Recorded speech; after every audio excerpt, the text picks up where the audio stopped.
राते बलमुआ दिहले गारी हो तरकारी के बिना ना।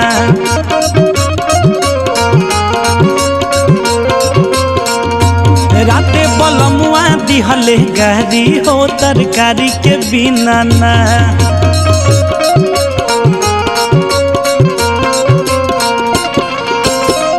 एक में गारी दिहले दूसरे में मार दिहले।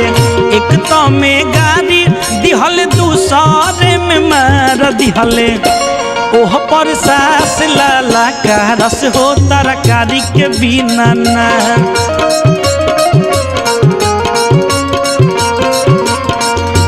राते बलमुआ दिहले गारी हो तरकारी के बिना ना।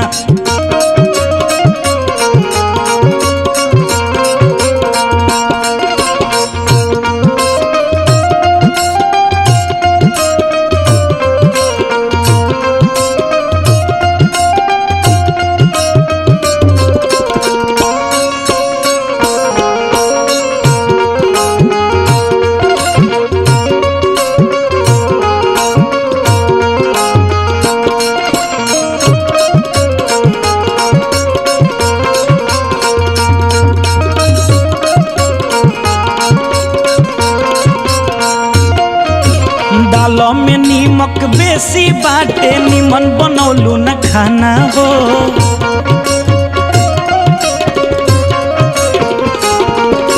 खोज खोज कौनो बहाना हमके मारस बलमुआ ताना हो।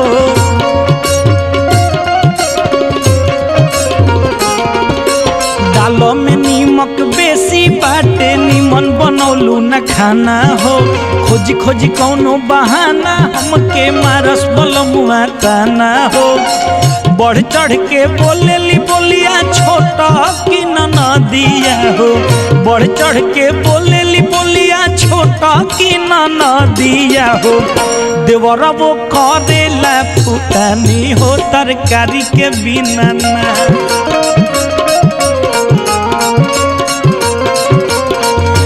राते बलमुआ दिहले गारी हो तरकारी के बिना ना।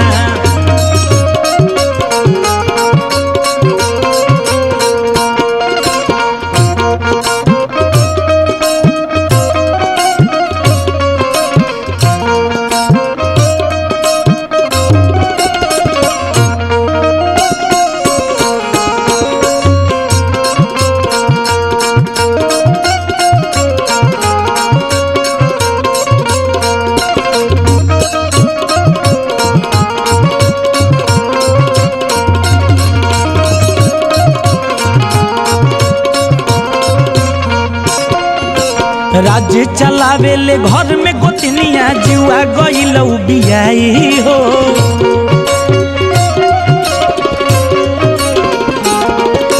दू चार दिन में चली हम जाइब नैहर से भाई बोलवाइब हो।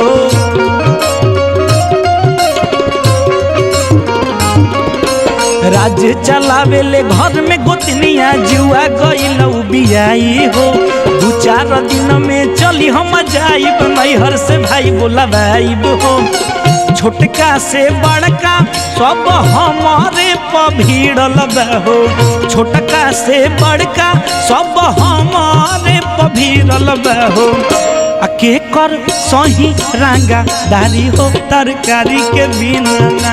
राते बलमुआ दिहले गारी हो तरकारी के बिना ना।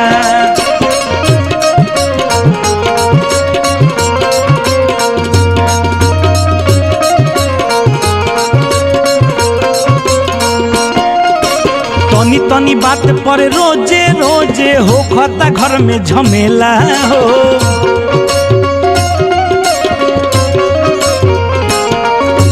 नैहर में हम ना देखले रही ऐसन ऐसन खेला हो।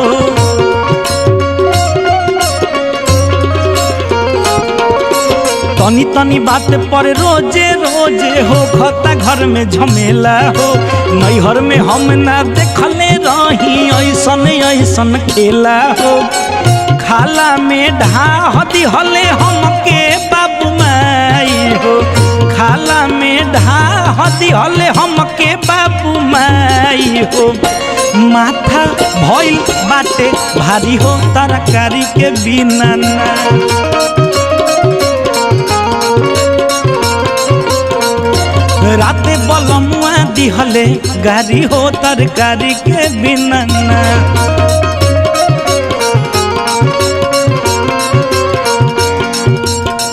एक तो में गारी दिहले दूसरे में मार दिहले। एक तो में गारी दिहले दूसरे में मार दिहले। ओह पर सास लाला कारस हो तरकारी के बिना। रात बलमुआ दिहले गारी हो तरकारी के बिना ना। रात बलमुआ दिहले गारी हो तरकारी के बिना ना। रात बलमुआ दिहले गारी हो तरकारी के बिना ना। रात बलमुआ दिहले गारी हो तरकारी के बिना ना।